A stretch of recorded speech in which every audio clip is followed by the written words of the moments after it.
Hello everyone. Last class हम लोग PV diagram start किए थे, थोड़ा उसको रोकते हैं अभी और थोड़ा चीज़ बताने के बाद पीवी डायग्राम में जाएंगे। तो आज हम कुछ लॉज ऑफ थर्मोडायनेमिक्स देखेंगे। पहले let us see one more term that is called thermal equilibrium.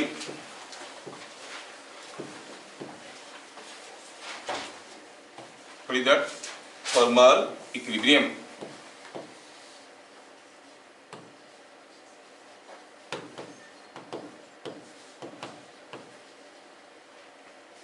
Physics has no language, it is only expressions. Don't think कि जो न्यूटन्स लॉ आप पढ़ रहे हो न्यूटन उसी लैंग्वेज में लिखे थे। The complete idea is to be presented by the statement। ठीक है, हाँ बुक में कॉमन चलता है तो एक डेफिनेशन बन जाता है, नहीं तो उसी लैंग्वेज में वो लिखे होंगे नहीं, वो बताए होंगे ऐसे ऐसे होता है, उसको फ्रेम करके सेंटेंस बना गया। कोई आपको लैंग्वेज के ऊपर ज़्यादा ध्यान नहीं देना है, आपको क्या देखना है कि क्या है थीम इसके पीछे, उसको अपना लैंग्वेज में एक्सप्रेस करना है।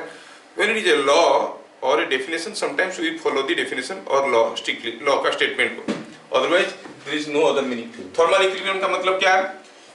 Two systems are said to be in thermal equilibrium, said to be in thermal equilibrium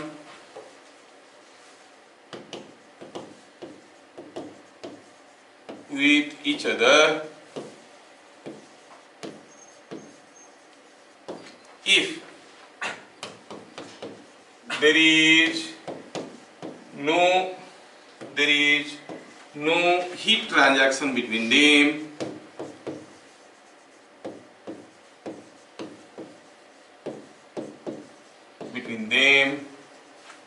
when they are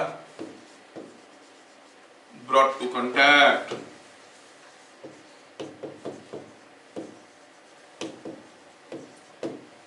कोई हीट ट्रांजैक्शन नहीं हो रहा है, अगर दो सिस्टम को कांटेक्ट में लाएंगे और उनके बीच में कोई हीट लेन देन नहीं हो रहा है तो हम कहेंगे कि system is in thermal equilibrium. अब वैसे अगर लो लेवल नॉलेज में सोचेंगे, ग्रॉस नॉलेज में सोचेंगे, दो सिस्टम को कांटेक्ट में लाए और उनके बीच में कोई हीट लेन देन नहीं हुआ, कब नहीं होगा? जब दोनों का टेम्परेचर बराबर होगा। कोई हॉट होगा कोई कोल्ड होगा तो हॉट बॉडी से कोल्ड बॉडी में हीट फ्लो करेगा। So you can say for thermal equilibrium two systems are to be at same temperature. लेकिन there are other possibilities also. मान लो कि कोई गैस का टेम्परेचर ज्यादा है but simultaneously it is expanding.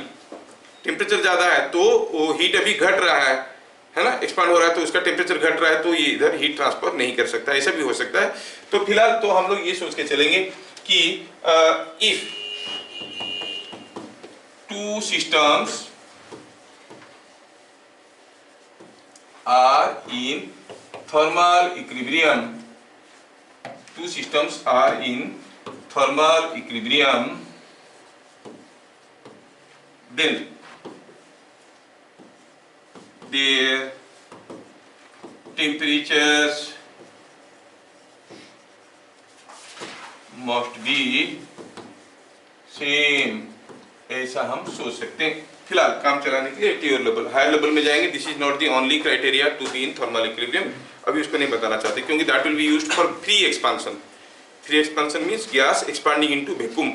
ठीक है, वैक्यूम में जा रहा है तो that's a bit higher thing. अभी आपके लेवल में आप इतना सोच के चल सकते हैं। ठीक है, then comes zeroth law of thermodynamics of thermodynamics. क्या कहता है? If two systems A and B are in thermal equilibrium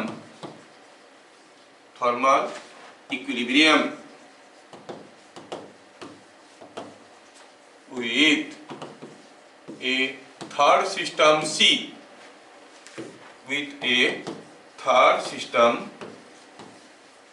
C, then A and B are in thermal equilibrium with each other, देखो तो ये स्टेटमेंट में कुछ difficulty आ रहा है क्या समझने में। बोल रहा है कि ए एक सिस्टम है और बी एक सिस्टम है, ठीक है, बी एक सिस्टम है, ए और बी दो सिस्टम है, ये दोनों को एक सिस्टम सी के साथ थर्मल इक्विलिब्रियम में है, मतलब इन दोनों के बीच में थर्मल इक्विलिब्रियम है, इन दोनों के बीच में थर्मल इक्विलिब्रियम है। ऑब्वियस है कि इसका टेम्परेचर बराबर है, इसका टेम्परेचर बराबर है, तो इन दोनों का भी टेम्परेचर बराबर है। तो स्टेटमेंट क्या बोल रहा है, if A and B are in thermal equilibrium with C then A and B are in thermal equilibrium with each other. Simple सा है ना। लॉ का नाम जैसे काम वैसे, बहुत ज्यादा सिग्निफिकेंस है नहीं, लेकिन है एनालिटिकल थर्मोडायनामिक्स में है ये। पॉइंट टू पॉइंट जब नोड टू नोड हम लोग हीट फ्लो देखेंगे तभी चीजों की जरूरत पड़ता है, ठीक है। तो फिलहाल आपकी ज्यादा जरूरत में प्लस 2 लेवल में नहीं आएगा। तो आपको क्या याद रखना है कि if two systems A and B are in thermal equilibrium with a third system C, then A and B are in thermal equilibrium with each other. समझ में आया? ठीक है। Next is the most important law, that is what is called first law of thermodynamics. First law of thermodynamics. क्या कहता है ये law? Let us see. पहला स्टेटमेंट है जो कि सबसे इंपॉर्टेंट इसके बारे में कि this law is on the basis of conservation of energy. This law is on the basis of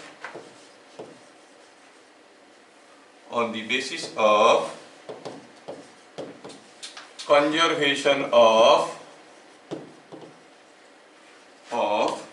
energy. ये law on the basis of conservation of energy है। समझ में आया?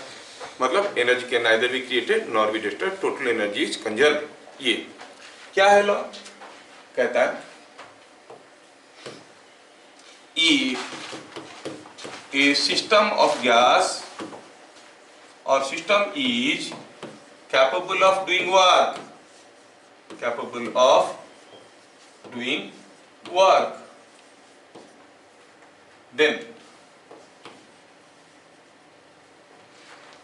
any heat supplied to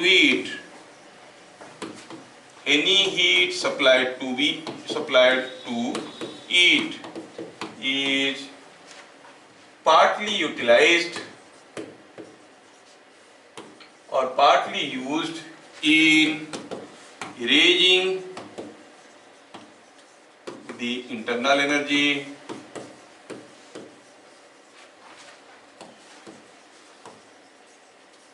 and rest is used in doing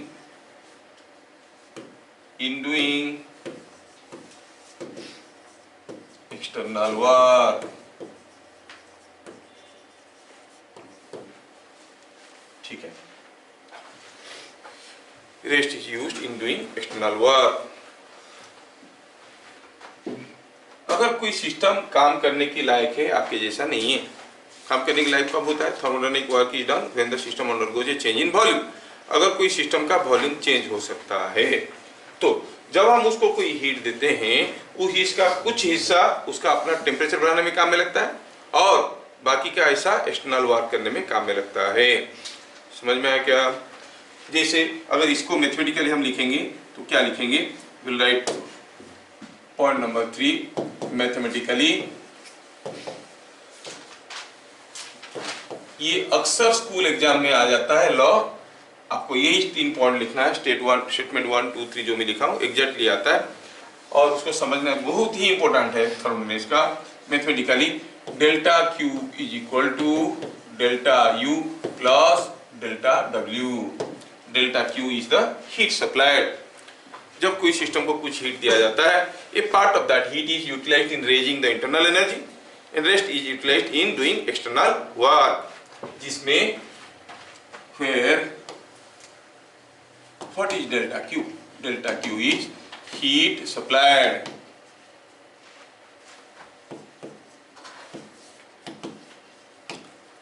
जिसको हम लिख सकते हैं MC डेल्टा T। पढ़े? क्यों C लिखे? CP या CV नहीं लिखे? क्योंकि कैसे भी सप्लाई हो सकता है, हो सकता है कुछ समय के लिए कंप्रेस कर रहा था, कुछ समय के लिए एक्सपांड किया, कुछ भी हो सकता है ना। तो delta Q is the heat supplied, ये एनसी डेल्टा टी है। सी क्या, C depends upon the mode of heating, हम बताए थे स्पेसिफिक हीट है, मोलार स्पेसिफिक हीट है। और क्या, this is to be taken positive for heat absorbed, ये साइन कन्वेंशन लेना है। मतलब heat supply to the system, temporary heat supply हुआ, हाँ हीट सप्लाई हुआ है सिस्टम को, तो +10 लिखेंगे। सपोज कोई प्रोसेस चल रहा था, वो हीट रिजेक्ट कर रहा है, तो कितना हीट सप्लाई हुआ, नेगेटिव हीट सप्लाई हुआ, तो we have to take it negative for heat rejected by system.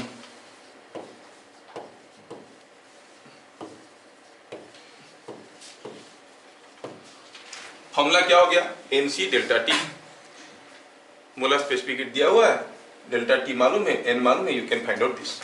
Delta U ये क्या था, it is change in internal energy, change in internal energy. क्या किसी को याद है, पढ़ने वाले बच्चे, लास्ट क्लास इसका फॉर्मूला बताए थे, कोई तो बता दो। N that is there, final internal energy minus initial internal energy, एक फॉर्मूला था एनसीवी डेल्टा टी। ये तो पूरा क्या है, मतलब पूरा इसको याद रखना है। थर्मोडायनेमिक्स मतलब तुरंत पहला चीज जो दिमाग में आएगा, that is delta U is equal to n C V delta T and this formula delta Q is equal delta U plus delta W. ये दोनों से आप सारा चीज कर सकते हो। बस आसान करने के लिए डिफरेंट केसेस को, डिफरेंट थर्मोडायनेमिक प्रोसेसेस को हम लोग छोटे छोटे कैटेगराइज करके फॉर्मूला याद करेंगे, नहीं तो इसमें से सारा चीज बनता है। इतना बड़ा थर्मोडायनेमिक्स देखो, ये इसी पे चलता है मोस्टली, ठीक है। Delta Q is equal to delta U plus delta W, and delta U का क्या फॉर्मूला हो गया, एनसीवी डेल्टा टी। इसको पॉजिटिव कब लेंगे, फॉर राइज इन टेम्परेचर। अगर टेम्परेचर राइज किया तो डेल्टा यू को पॉजिटिव लेंगे, delta T is T2 minus T1, है ना। एंड इसको नेगेटिव कब लेंगे, फॉर फॉल ऑफ और फॉल इन टेम्परेचर। अगर टेम्परेचर फॉल कर रहा है, T2 minus T1 will be negative, NCV dt will be negative. कोई गैस का टेम्परेचर घट रहा है, मतलब उसका इंटरनल एनर्जी घट रहा है ना। तो दो चीज हो गया, बाकी रह गया डेल्टा डब्ल्यू। डेल्टा डब्ल्यू क्या है, it is Gordon by gas. Remember, I write here by the gas means कब गैस वर्क करेगा, जब when there is a displacement in the direction of the force of the gas. Gas का force क्या कर रहा है, जो boundary है कंटेनर उसको पुश कर रहा है बाहर की तरफ, मतलब एक्सपांड करेगा, work eaten by the gas. This is given by the formula, आप तो देख चुके हो, it was PdV integration V1 to V2, है ना, और it was P into dV, फिर प्रेशर इज कांस्टेंट, तो ये जनरल फॉर्मूला है। This is positive for expansion and negative for contraction. अगर गैस का कंट्रैक्शन हो रहा है तो हम कहेंगे डेल्टा डब्ल्यू इज नेगेटिव। क्या मैं सबको ठीक ठाक समझा पाया, पूरा चीज को एक बार बोल देते हैं।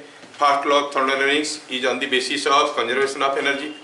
What it says, whatever heat you give to a system, a part of that heat is utilized in raising the internal energy, rest heat is utilized in doing external work. So delta Q is equal to delta U plus delta W. Statement को बढ़िया से याद रखना, क्योंकि chemistry में भी आएगा, but delta U plus delta W की जगह delta U minus delta W लोगों का आएगा। वो जगह अपनी जगह वो सही है, हमारी जगह हम सही है, क्योंकि वो लोग बाय द गैस और ऑन द गैस उसका कोई सिग्निफिकेंस समझते नहीं है, ठीक है। तो वहां पर उनका फॉर्मूला लगाना। एनीवे, तो हम बात कर रहे थे कि delta Q is positive, delta Q is positive when heat is absorbed bye the gas, ठीक है ना, and negative for heat rejected bye the gas. Formula क्या है, NC delta T. Delta U is positive for rising temperature, temperature बढ़ गया, internal energy बढ़ गया, n C V delta T. Delta T क्या है, delta T is nothing but T2 minus T1, temperature बढ़ गया तो डेल्टा टी इज पॉजिटिव। ये दोनों तो हरदम पॉजिटिव है, number of moles can not be negative, CV can not be negative, है ना। और delta U is negative for fall in temperature, delta W is positive for expansion, delta W is negative for contraction. ये हो गया first law of thermodynamics, ठीक है। कैसे use करेंगे जानने के लिए मैं आपको एक दो छोटे छोटे क्वेश्चन करवा देता हूँ। चलिए एक दो छोटे छोटे क्वेश्चन लिखते हैं, फिर आगे बढ़ जाएंगे। Just one question. हाँ, when 60 calorie heat was supplied to a gas, 60 calorie heat was supplied to a gas, it was found to do 80 calorie of expansion work, means positive work. Find change in internal energy, change in internal energy. चलिए, change in internal energy, ठीक है। Question देखने में आपको अनबन सा लग सकता है, लेकिन इसमें है नहीं कुछ भी। 60 calorie of heat was supplied to a gas, gas को दिया गया है 60 कैलोरी, तो प्लस 60 लिखेंगे कि minus 60। When gas rejects it becomes negative, absorb तो होता है पॉजिटिव, तो क्या लिखेंगे? It is plus 60 calorie. Expansion work हुआ है, delta W will be positive और नेगेटिव? पॉजिटिव, तो इट इज 80 कैलोरी। कितना सिंपल है। और डेल्टा यू का क्या फॉर्मूला है? Delta U is delta Q minus delta W, so it is 60 minus 80 is minus 20 calorie. Minus sign का मतलब क्या बना? इंटरनल एनर्जी इज इंक्रीजिंग और डिक्रीजिंग? डिक्रीजिंग। आपको भी सर ऐसा कैसा हो सकता है?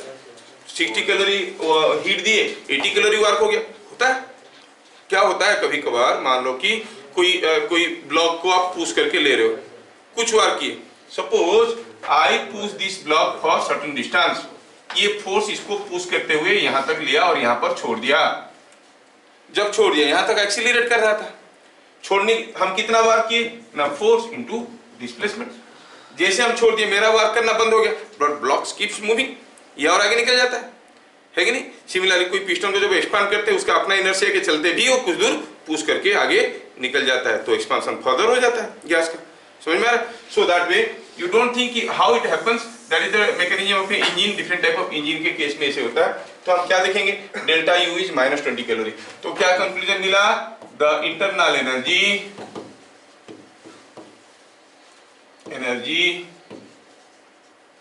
Decreases by 20 calorie.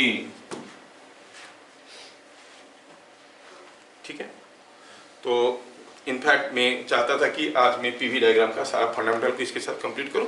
न्यूमेरिकल के लिए एक क्लास लेंगे, उसमें हम लोग ये सारा चीज करेंगे। ठीक है, तो मैं थोड़ा सा फिर बता दिया कैसे यूज करते हैं। Let me give you one more question only just for your satisfaction.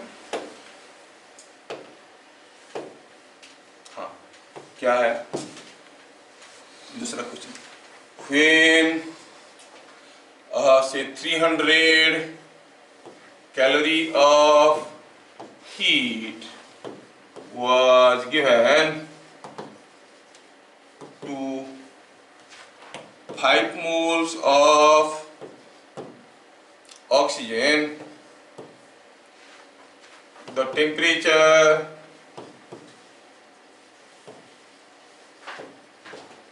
rises. Temperature rises by 4 degree centigrade. ठीक है,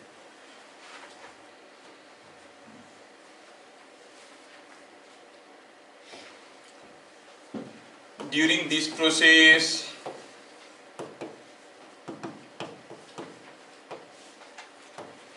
bit number 1, what is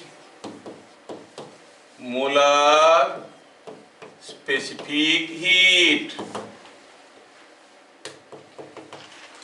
What is change in internal energy. Bit number 3. What is the work done?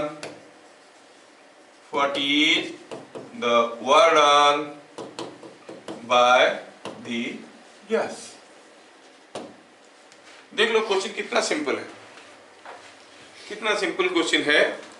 बस आपको सारे चीज को fundamentally deal करना है। ऐसे क्वेश्चन ढेर सारे हम लोग करेंगे, बस आपको याद दिलाने के लिए एक क्वेश्चन कर रहा हूँ। अगले class I keep questions prepared, तो will not take much time to do. अच्छा ठीक है, तो ये हो गई हमारे क्वेश्चन।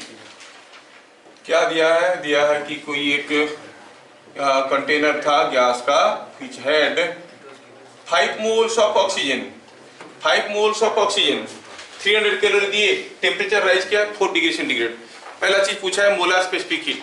क्या मोलार स्पेसिफिक, हमें यहाँ पर क्या क्या डाटा दिया है पहले देखो। डाटा लिख दोगे तो शायद कभी कभार समझ में आने लगता है। सॉल्यूशन में delta Q heat given to the system 300 calorie, ठीक है, ठीक है। और क्या दिया है? डेल्टा टी, वो भी ऑलरेडी दिया है 4 डिग्री सेंटीग्रेड। केल्विन में लिखेंगे तो कितना लिखेंगे? स्वरूप चाहिए। What will the value in kelvin? हाँ, same 4 degree centigrade, 4 degree kelvin last class में बताए थे। When it is change in temperature, right in Celsius और in kelvin it is the same, ठीक है। तो delta T is 4 degree centigrade. अच्छा, और क्या दिया? और तो कुछ दिया नहीं। Number of moles is 5। हमें पूछा गया है मोलार स्पेसिफिक हीट। क्या मोलार स्पेसिफिक हीट के कोई फॉर्मूला आपको आता है? Delta Q is equal to NC delta T. So C is nothing but delta Q by N delta T. Delta Q is already given 300 and N is 5. Delta T is 4. Is it not 15 degree centigrade? 15, sorry 15। ये हो गया answer आया। C का value कितना आया? 20 हो गया, तो yes it is coming out to be 15 calorie पर मोल केल्विन। समझ में आया क्या? ये फॉर्मूला क्या आपको मालूम नहीं है? Delta Q equal to n C delta T. हाँ, अगर ये कांस्टेंट प्रेशर बोला होता तो शायद हम लोग कुछ यहाँ पे क्या कर देते? सीपी कर देते। कांस्टेंट वॉल्यूम बोलता तो सीवी कर देते। कुछ बोला नहीं है, कुछ भी हो सकता है। अच्छा, ये बात है, ये बात है। बीट नंबर 2, बीट नंबर 2 में पूछा है what is rise in internal energy. It is NCV delta T. क्या CV फॉर ऑक्सीजन आप लोगों को आता है? It is R by gamma minus 1। Oxygen is monoatomic और diatomic? Diatomic. Gamma is how much for diatomic gases?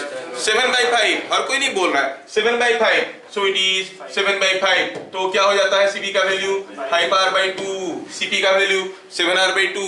Value डाल के आप निकाल सकते हो, ठीक है। Now substitute the corresponding values.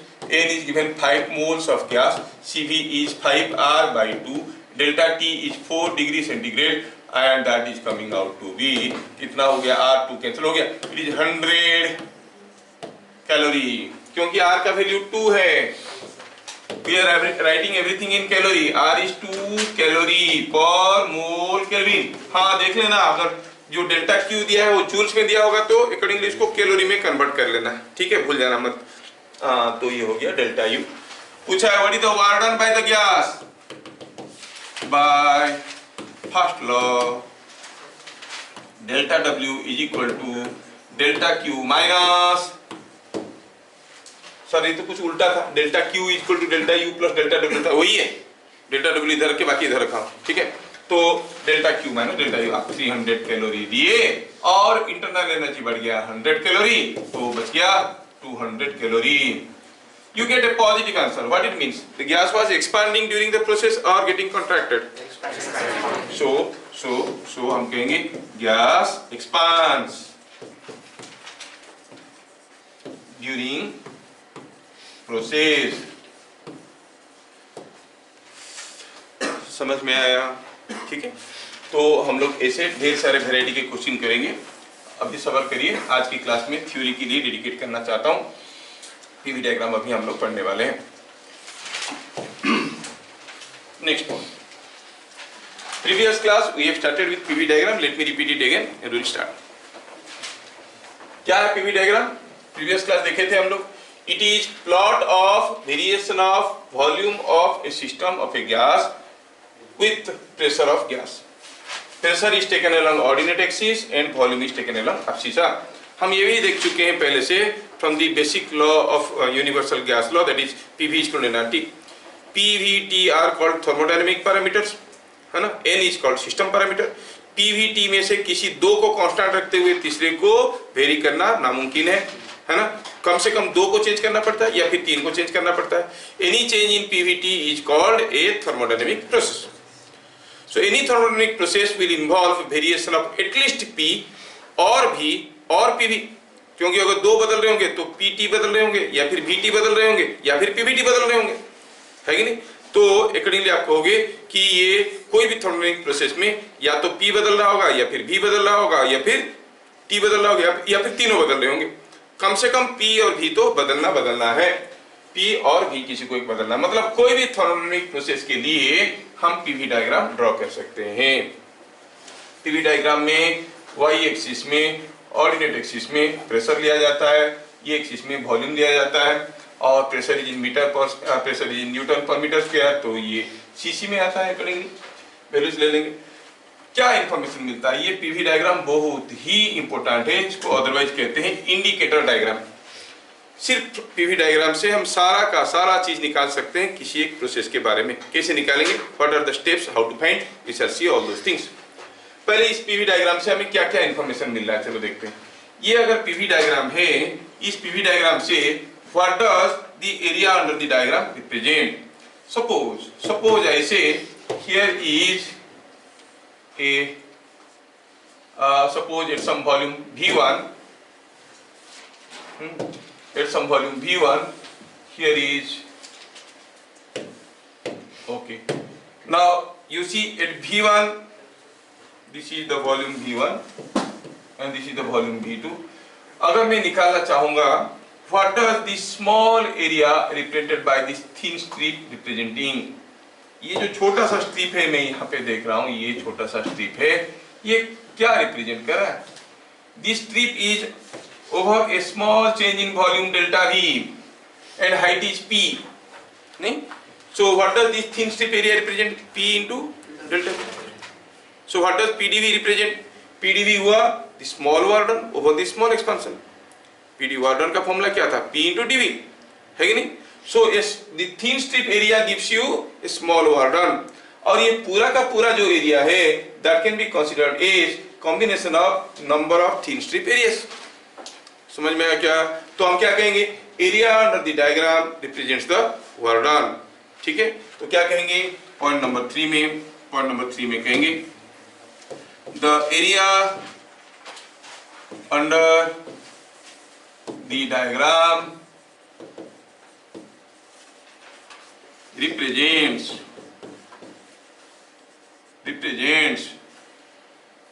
The work done.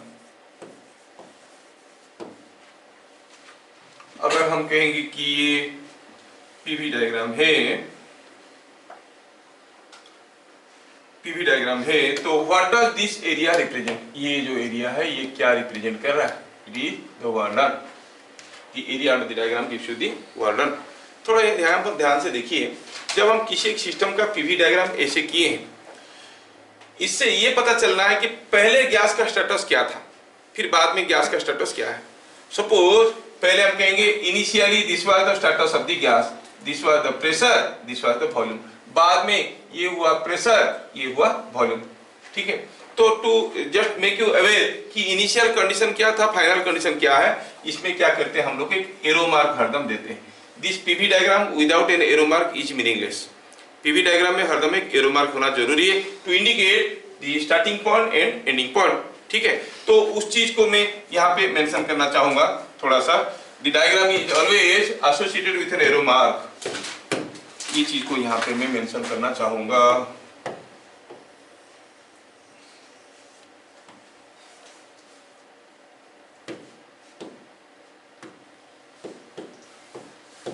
The diagram is always associated with an arrow mark. ठीक है, to indicate the starting or initial and final position, to indicate the initial and final position of the gas. ठीक है, to indicate, अरे ये क्या हो, just minute,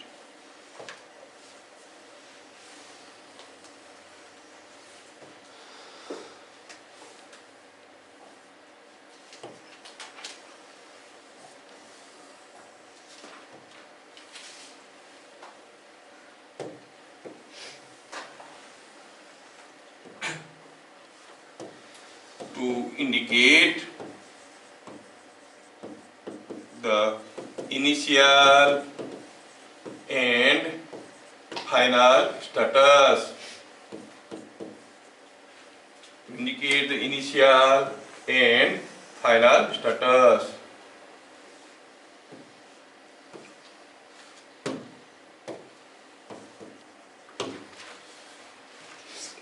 कोई ज़्यादा कंफ्यूजिंग नहीं है। PV diagram is a diagram of variation of volume and pressure, P taken along Y axis, B taken along X axis. और मान लो कि शुरू में ये था स्टेटस, बाद में ये था स्टेटस, एरो मार्क देते हैं तो इंडिकेट कि पहले कौन था, कहाँ से कहाँ पर गया है ना, इनिशियल फाइनल स्टेटस। अगर एरो मार्क उल्टा कर देंगे तो अगर एरो मार्क ऐसा रखे हैं, एरो मार्क को अभी जैसे रखें, उसमें आपको क्या लग रहा है, गैस इज अंडर एक्सपांशन और कंट्रैक्शन। कैसे देखो, मेरे को नहीं, इसको देखो, इसको देखो, इसमें वॉल्यूम V1 था, जब वो यहाँ पर आके पहुंचा वॉल्यूम V2, V2 ज्यादा है कि V1 ज्यादा है, V2 ज्यादा है, एक्सपांशन। अगर एरो मार्क उल्टा होता तो गैस इज अंडर कंट्रैक्शन। तो seeing the initial status and final status, you can predict whether the gas is under expansion or contraction also. Now, what is the third point we have seen? The area under the diagram represents the work done. ठीक है, अब जानते हो कि work done can be positive और negative. तो area, तो सोचे तो यहाँ पर इंटरेस्टिंग चीज ये है कि हम जो पीवी डायग्राम कर रहे हैं, सोचो तो क्या ये पीवी डायग्राम कुछ ऐसा हो सकता है? Is it possible to have a PV diagram like this so that कभी एरिया को पॉजिटिव कभी एरिया को नेगेटिव ले लेंगे? ऐसा हो सकता है क्या? सोचो तो, क्या प्रेशर कभी नेगेटिव हो सकता है? नो, नहीं, प्रेशर कभी नेगेटिव नहीं हो सकता। क्या क्या ये डायग्राम कभी इस जोन में आ सकता है, वॉल्यूम नेगेटिव हो सकता है? नो, मतलब this diagram is to be accommodated in the first quadrant only, remember. तो इसमें नेगेटिव एरिया कैसे मिलेगा? हम तो जानते हैं warden can be positive can be negative, है कि नहीं? तो फिर पॉजिटिव वर्क किसको लेंगे, नेगेटिव वर्क किसको लेंगे, वो डिपेंड करता है। पॉजिटिव कब होता है, when the gas is under expansion. Negative कब होता है work done, when the gas is under contraction. So merely looking at the diagram you should be able to predict work done is positive or negative.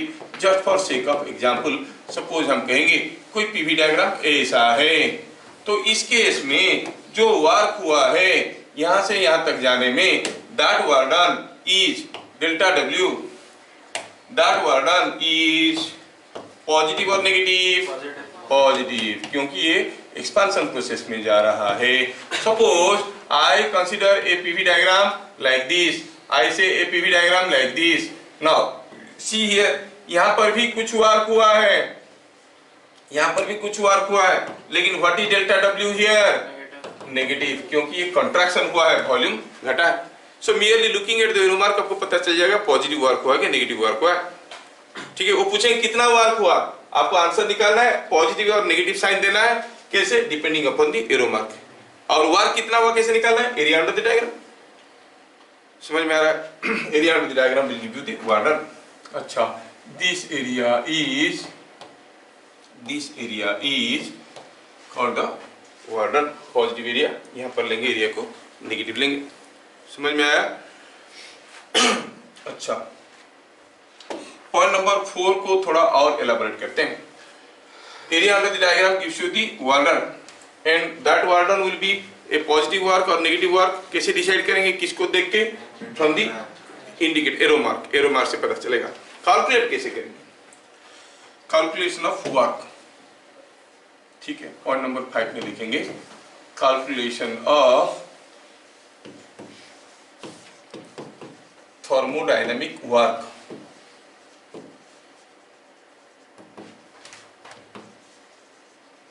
From PV diagram. अब ये PV diagram क्या है कि graph है। चलो आपको graph का interpretation के बारे में पहले पूछते हैं। जब आप ग्राफ पेपर लेते हो क्या करते हो, एक्स एक्सिस में यूनिट डिफाइन करते हो, वाई एक्सिस में यूनिट डिफाइन करते हो, है ना। सपोज हम कहेंगे एक्स एक्सिस में ऐसा दिया गया है लाइंस और वाई एक्सिस में ऐसा लाइन दिया गया है। क्या दिया है, suppose just for sake of example दिया है along x axis 1 unit is equal to 4 centimeter, along y axis 1 unit is equal to 2 centimeter। Suppose ऐसा करके दिया गया है, मैं मिटा दूंगा, इसको लिखने की जरूरत नहीं है, मैं समझाने की कोशिश कर रहा हूँ। along x axis 1 unit is equal to 4 centimeter, along y axis 1 unit is equal to 2 centimeter। क्या आप बता सकते हो what is this length of this line, ये लाइन का लेंथ कितना है, what is the length of this line. तो ये तो आपको दिख रहा है क्लियरली ना, y एक्सिस में 2 यूनिट्स हुआ है, हुआ कि नहीं हुआ है, what is the length 2 centimetre per unit, तो ये लाइन का लेंथ कितना है 4 सेंटीमीटर, है ना। अच्छा मैं अगर आपको पूछता हूं what is the length of suppose ऐसे हियर, सपोज इसको मैं इसके सीधे में ले लेता हूँ यहाँ पे, ठीक। अब मैं क्या करता हूँ, यहाँ से कुछ खींच रहा हूँ उसको ऐसे। क्या बता सकते हो ये लाइन का लेंथ कितना होगा, ये देखो क्लियरली दिख रहा है आपको, what is the length of this line, समझ में आ रहा है। अच्छा मैं अगर आपको पूछूंगा कि बताओ what is the area of this rectangle, आप कैसे निकालोगे, how will find the rectangle area, this into this. वैसे अगर ऐसे सोचेंगे तो इधर 2 यूनिट्स इधर 4 यूनिट्स, नहीं सॉरी 3 यूनिट्स, 2 इंटू 3 यूनिट्स, तो आप कहोगे 2 into 3 square units, that is 6 square units. वैसे आप ये लेंथ को एक्चुअली निकाल सकते हो, इसको एक्चुअली निकाल के मल्टीप्लाई कर सकते हो, but what methodology we are applying, निकालने में आसान होगा। पहले हम निकाल देते हैं ये कितना हुआ ना, 6 square units.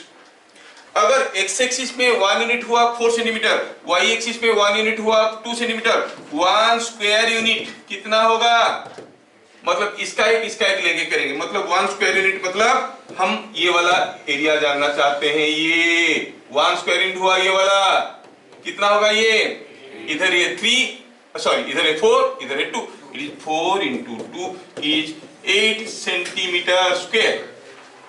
Are you getting, इधर कितना हुआ 6 square units, are you getting 6 square units, each square unit is 8 centimetre square, area कितना हुआ 48 सेंटीमीटर स्क्वायर। समझ में आ रहा है ये सेंटीमीटर में खाली था बोल के आपको आसान हो गया। हम पीवी डायग्राम लेंगे, इधर तो प्रेशर रहेगा इधर वॉल्यूम रहेगा, पहले आपको डिफाइन करना पड़ेगा what is the value of actual value of 1 square unit, कि जो एरिया है वो कितना स्क्वायर यूनिट का है, समझ में आ रहा है। Then you have to find out. क्या ये मेथड आपको समझ में आया। ऐसे यहाँ पर कोई भी एक ट्रायंगल कर देंगे तो आप आसानी से बता सकते हो, है ना। अगर हम कोई एक यहाँ पे सपोज ये सारा चीजों को भगा दिए और पूछिए आपको बताओ कि यहाँ पे ये जो है, मैं मान लो कि यहाँ पे एक ट्रायंगल बनाता हूँ और ये ट्रायंगल कुछ ऐसा है और ये ऐसा है। Just look at this diagram and tell me how many square units and how much is the area, what is the area of this and how many in terms of square units, in terms of centimeter square। क्या बता सकते हो same question के लिए। see here ये तो इधर है, how many square units, इधर कितना यूनिट है 3, इधर कितना है 1 2 3 4 हाफ 3 into 4, हाफ 3 into 4 कितना हो गया, second 6 square units, 1 square unit कितना है 8 सेंटीमीटर स्क्वायर, तो 48 सेंटीमीटर स्क्वायर। समझ में आ गया ना, exactly that way will proceed. तो कैसे निकालेंगे, इसको मिटा देता हूं, ये आपको समझ में आ गया है। Let me remove this one.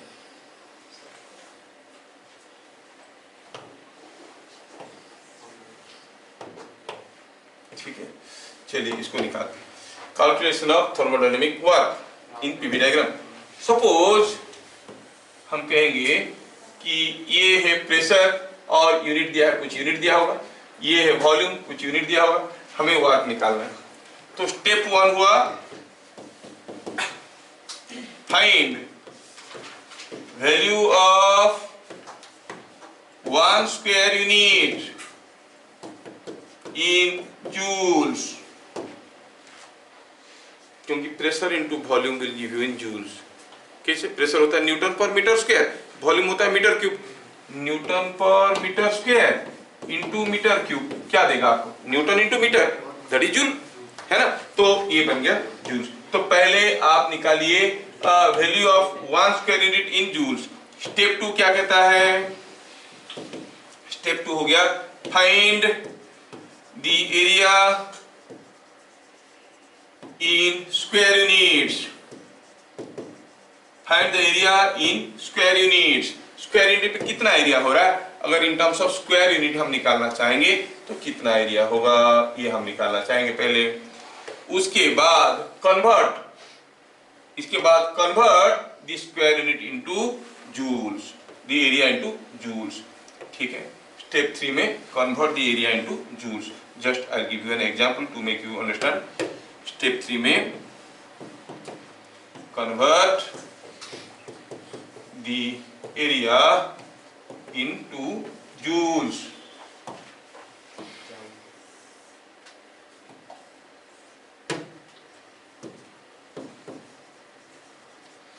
Suppose ये इंडिकेटर डायग्राम है, इसमें से हम ए से निकाल देंगे।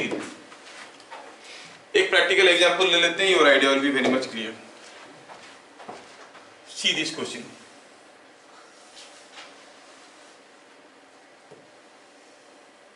Look at this figure, make arrow mark ऐसे दिया और ये दिया है वैल्यूज दिया है। वैल्यूज क्या दिया है यहाँ पे? ऐसा दिया है, ऐसा दिया है,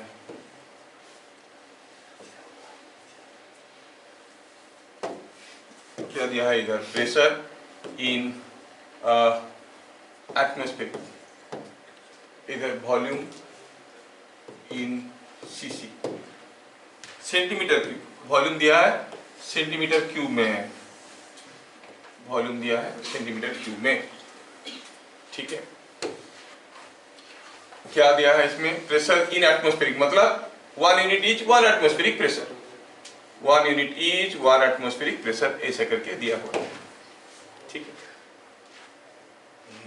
थोड़ा टेढ़ा है, टेढ़े को सीधा कर देते हैं, अच्छा लगेगा।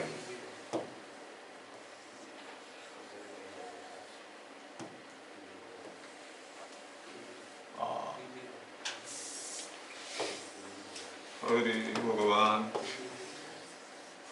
थोड़ा सुंदर सा बनाने से देखने में अच्छा लगता है। I'll just make it again. Yes.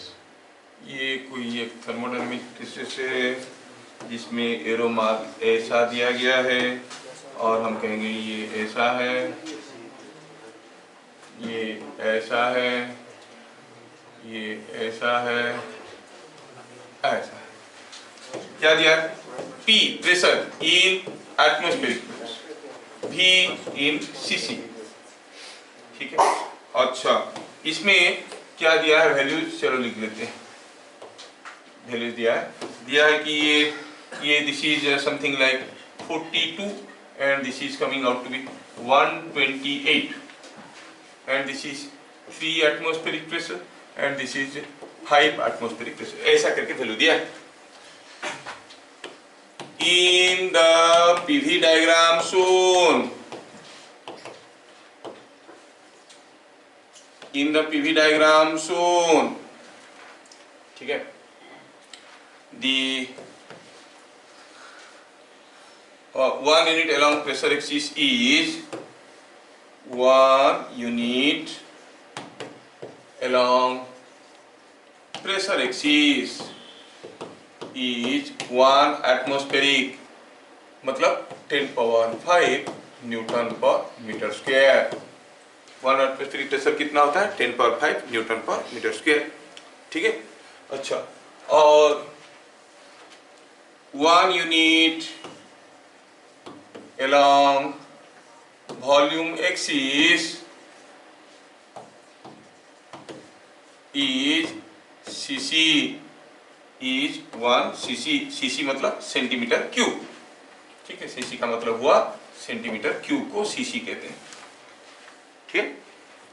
अब find the warden, find the warden in the process. कितना सिंपल है। तो पहले हमें वार्ड निकालने के लिए निकालना पड़ेगा कि what is 1 square unit. Step number 1 solution. 1 square unit कितना होगा? प्रेशर एक्सिस में 1 यूनिट कितना है? 1 atmospheric pressure, that is 1 unit along P into 1 unit along V। 1 unit along pressure axis कितना है? 10 पावर 5 न्यूटन पर metre square into 1 unit along V is 1 centimetre cube. ये centimetre cube है, metre square है, थोड़ा इसको लाइक टर्म में ले आते हैं। क्या लिखेंगे? 10 पावर 5 न्यूटन पर metre square into 1 centimetre cube is equal to how much metre cube? अरे 1 सेंटीमीटर और 1 मीटर उल्टा देखो, 1 metre is equal to 100 centimetre. 1 metre का cube is equal to 100 centimetre का क्यूब।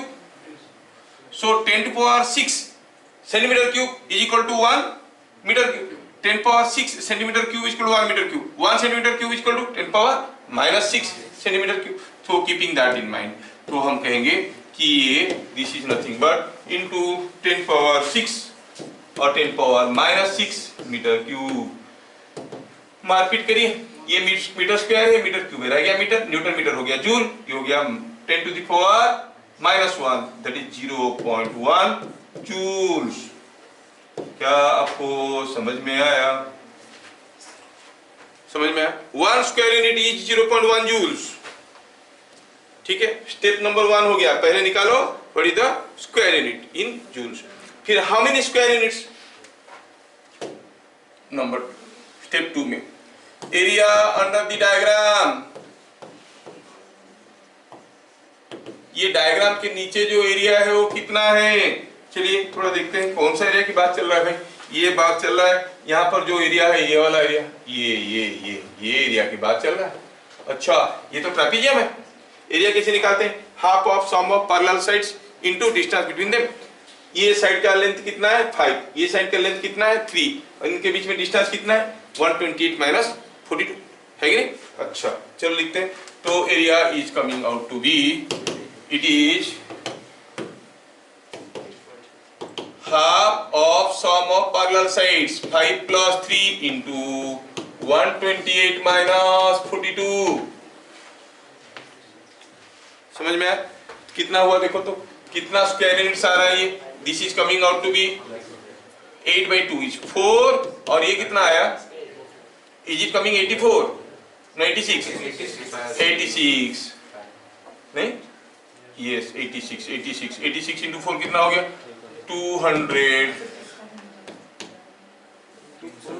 344 square units. समझ में आया क्या? 344 स्क्वायर यूनिट्स। अच्छा, तो what is the work done? Work done by gas. पहले बताओ, वार्डन बाय गैस पूछा गया हमें, क्या लिखेंगे? 1 स्क्वायर यूनिट इतना जूल होता है, इतना स्क्वायर यूनिट है, वो तो निकल जाएगा। पॉजिटिव लिखेंगे कि नेगेटिव लिखेंगे? The gas is under expansion और कंप्रेशन। देखो वॉल्यूम पहले ज्यादा था फिर घट रहा है, क्योंकि एरो मार्क ऐसा दिया गया है ना? सो it is a contraction, so warden is negative.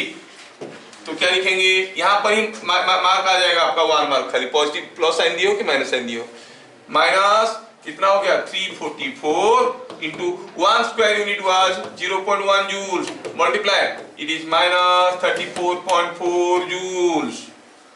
क्या कहेंगे? Negative sign is because of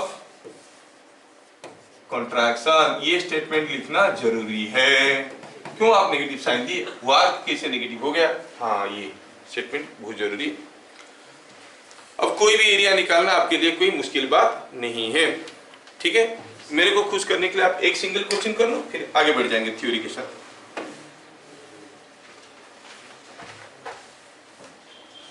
ये क्वेश्चन का आंसर आपको देना है। ये क्वेश्चन कुछ ऐसा है,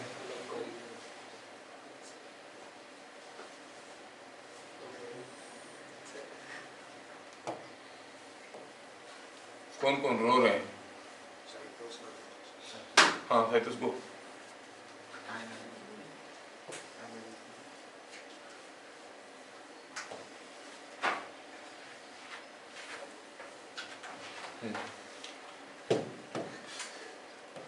ये है सपोज 4, ये दिया है 10, ये दिया है 2 एंड ये दिया है 6, ये दिया है वॉल्यूम, ये दिया है pressure. Here 1 unit along p axis is 10 power 5 Newton per meter square, and 1 unit along v axis is 42 cc. सोचिए, find how much calorie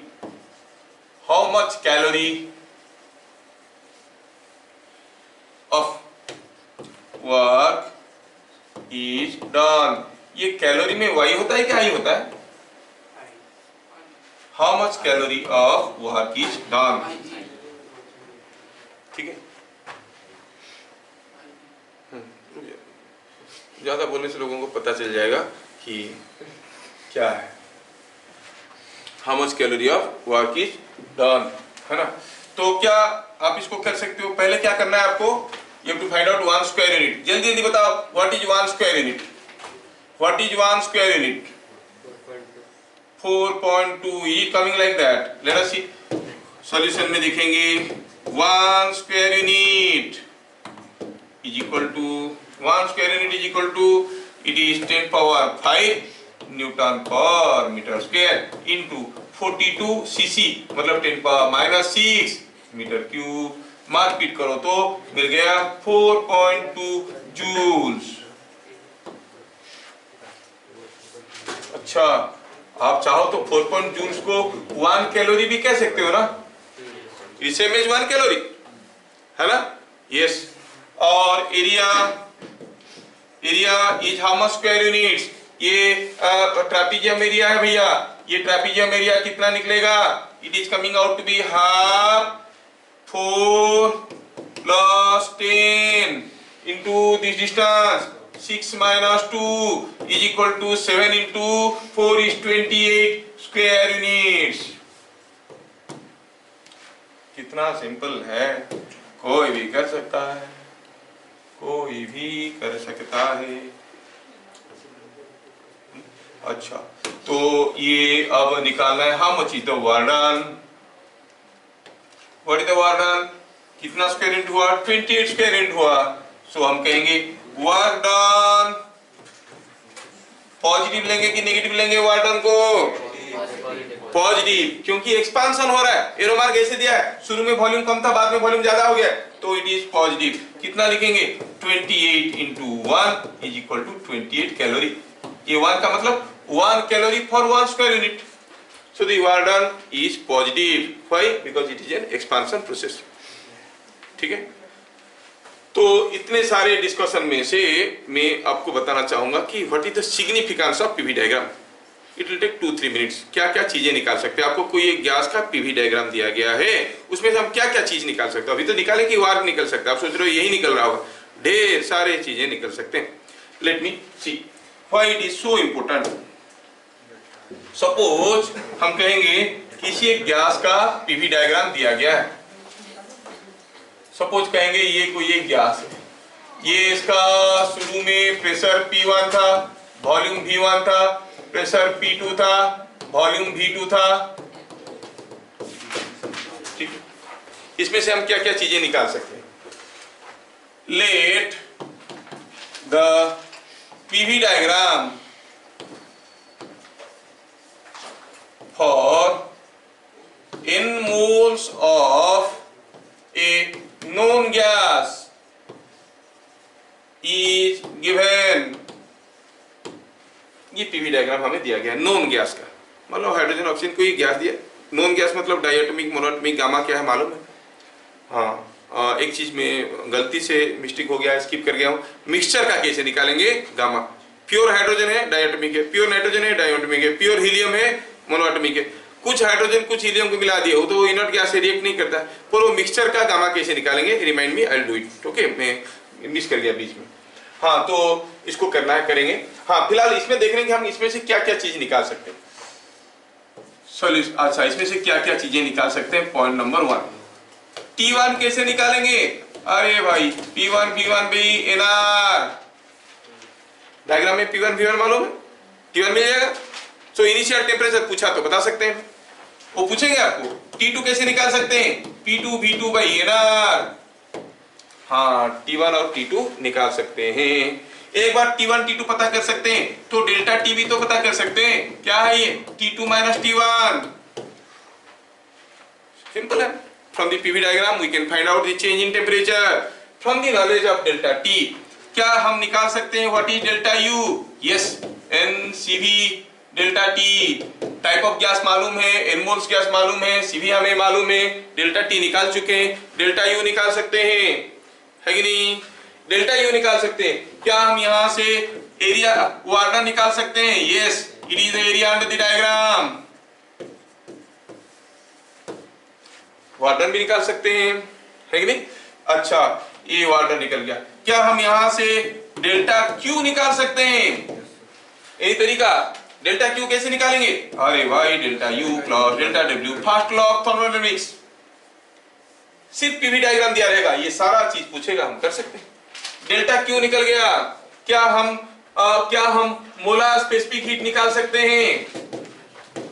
molar specific heat, कोई कांस्टेंट प्रेशर प्रोसेस है तो Cp, कांस्टेंट वॉल्यूम है तो Cv, ना इसमें pressure constant है ना वॉल्यूम कांस्टेंट है, स्पेसिफिक हीट कितना है? तो C का फॉर्मूला है delta Q by N delta T। Delta Q हम निकाल चुके हैं, डेल्टा T निकाल चुके हैं, N हमें दिया गया। तो देख रहे हो कितने सारे चीज इसमें से हम निकाल सकते हैं। और क्या चाहिए? अभी तक तो इतने ही पैरामीटर पड़े थे, ये सारा चीज हम इसमें से निकाल सकते हैं from the knowledge of PV diagram. ठीक है, अब इसके रिलेटेड ढेर सारे वैरायटी के क्वेश्चन देखेंगे हम लोग अगले क्लास। तब तक के लिए जय हिंद, फिर मिलेंगे। ठीक है, चलो।